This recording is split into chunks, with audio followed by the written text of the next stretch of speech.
வணக்கம் நண்பர்களே. புத்தாண்டு பிறந்து ஜனவரி 6ஆம் தேதி தமிழக சட்டசபை கூட இருக்கிறது. முந்தைய சட்டசபை தொடரில் முதல்வருடைய சட்டசபை வாசிப்பு, ஆளுநருடைய உரை, அதில் ஏற்பட்ட சலசலப்பு என்று ஒரு காரசாரமாகத்தான் சென்ற சட்டசபை தொடர் முடிந்தது. இப்போது ஜனவரி 6ஆம் தேதி மீண்டும் சட்டசபை தொடங்குகிறது. இந்த சட்டசபை கூட்டத்தில் என்ன பேச வேண்டும் என்பதை விவாதிப்பதற்காக ஆளுநர் ரவி பிரதமரை சந்தித்திருக்கிறார். பிரதமரும் ஆலோசனைகள் கூறியிருக்கிறார்.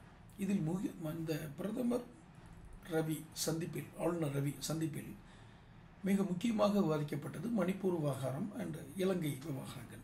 இது சர்வதேச அளவில் குறித்த விவகாரங்கள். ஏனென்றால் ரவி பாதுகாப்பு அமைச்சகத்திலும் உளவு பிரிவிலும் இருந்தவர். அதனால் அவரிடம் அதை விவாதிப்பது ஒன்றும் பெரிய ஆச்சரியமான விஷயம் இல்லை. ஆனால் தமிழக அமைச்சர்களை குறித்து ஒரு 6 பேரை குறித்து மிக முக்கியமான தகவல்களை ஆர்டிஐ மூலமாகவும் முன்னாள் உளவுத்துறை அதிகாரிகள் மூலமாகவும், ஆர்டிஐ அதாவது பொது தகவல், அந்த தகவல் எடுப்பாங்க இல்லையா, ஆர்டிஐ மூலமாக, அது மூலமாகவும் முன்னாள் உளவுத்துறை அதிகாரிகள் மூலமாகவும் சில தகவல்களை திரட்டி ஆளுநர் ரவி தன் வசம் வைத்திருக்கிறார். என்ன அது? 6 அமைச்சர்கள். யார் யார் அந்த அமைச்சர்கள்? மதுரையைச் சேர்ந்த அமைச்சர் இருப்பதாக ஒரு குறிப்பு சொல்கிறது. ஆன்மீக அமைச்சரும் இதில் இருப்பதாக கூறப்படுகிறது. அறிவாலயத்தினுடைய நிர்வாகியும் இதில் இருக்கிறார். அறிவாலயத்தின் நிர்வாகி என்பதை விட அறிவாலயத்தின் பெரியவர் என்று சொல்லிக்கொள்ளலாம். தென் மாவட்ட ஒரு நீண்ட இனிஷியல் கொண்ட அமைச்சர் இருப்பதாக கூறப்படுகிறது. தீபம் ஏற்றக்கூடிய மாவட்டம் திருவண்ணாமலை மாவட்டத்தை சேர்ந்த அமைச்சர் என்று அமைச்சர்கள் 6 பேர் இதில் முக்கியமாக, குறிப்பாக இது எல்லாருமே வருமானத்துக்கு அதிகமாக சொத்து சேர்த்தவர்கள். நான் குறிப்பாக தான் சொல்லியிருக்கிறேன். யாரை வேண்டுமானாலும் அதில் நம்ம இணைத்துக் கொள்ளலாம். யாரை நமக்கு கிடைத்த பொதுவெளியில் கிடைத்த தகவலை வைத்து தான் கூறுகிறோம். இப்போ இந்த 6 பேர் மேலும்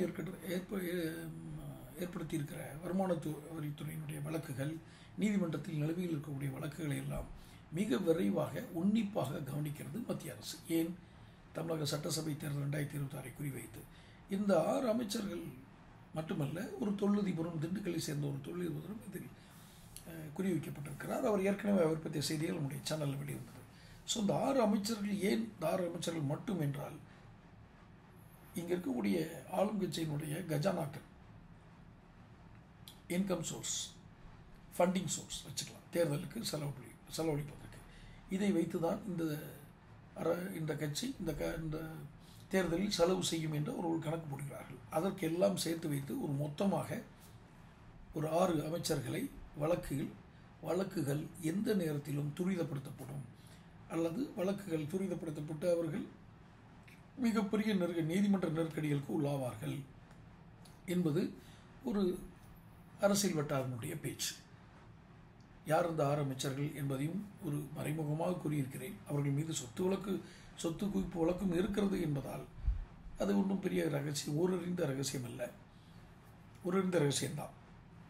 ஸோ அடுத்தடுத்து இந்த 6 அமைச்சர்களுடைய எதிர்பார்ப்பும், இதனால் திமுக தன்னுடைய சமரச முயற்சியில் ஈடுபடும் என்று அடுத்தடுத்த அரசியல் காட்சிகள் அரங்கேறும் என்று எதிர்பார்ப்போம். என்ன நடக்கிறது என்று பார்ப்போம்.